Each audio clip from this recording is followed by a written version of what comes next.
सज्जनों, मित्रों, साथियों, मेरे प्यारे देशवासियों, मैं सूर्य प्रकाश सूर्य तुंदा सामने एक डोगरी गीत पेश करन लगा।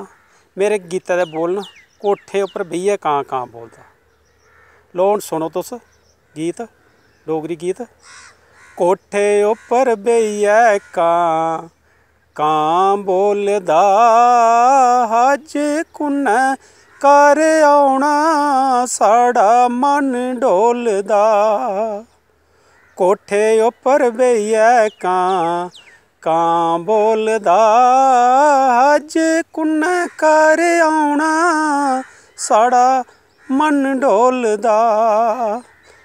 आखदे स्याने कां जदूं बनेरै बौंदा ऐ, घरै च परौना कोई जरूर औंदा ऐ।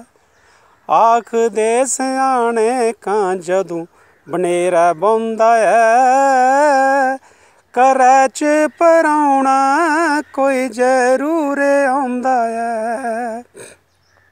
कां कां करियै गै भेत खोलदा,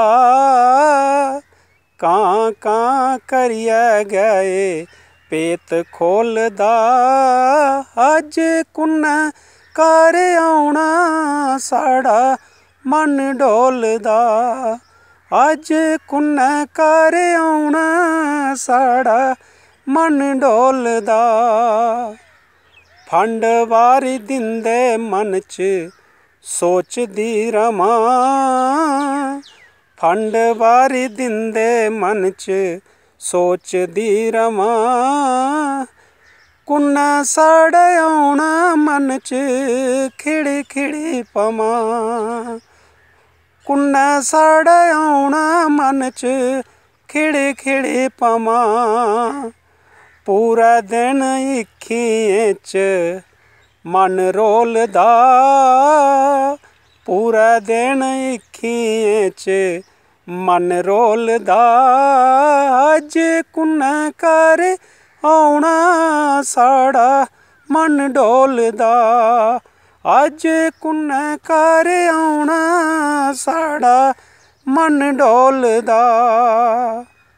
कोल माड़ै बेहियै कवां गल दस्सी जा, कोल माड़ै बेहियै कवां गल दस्सी जा।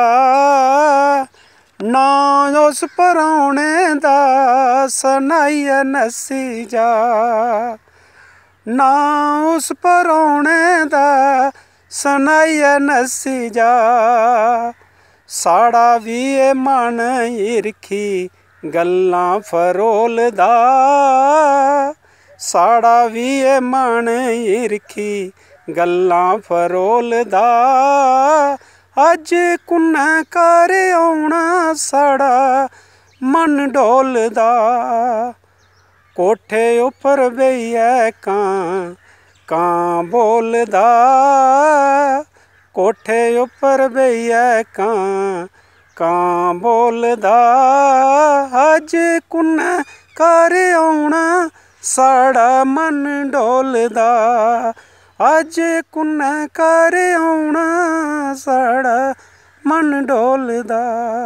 अज कुन्नै घर औना साड़ा मन डोलदा।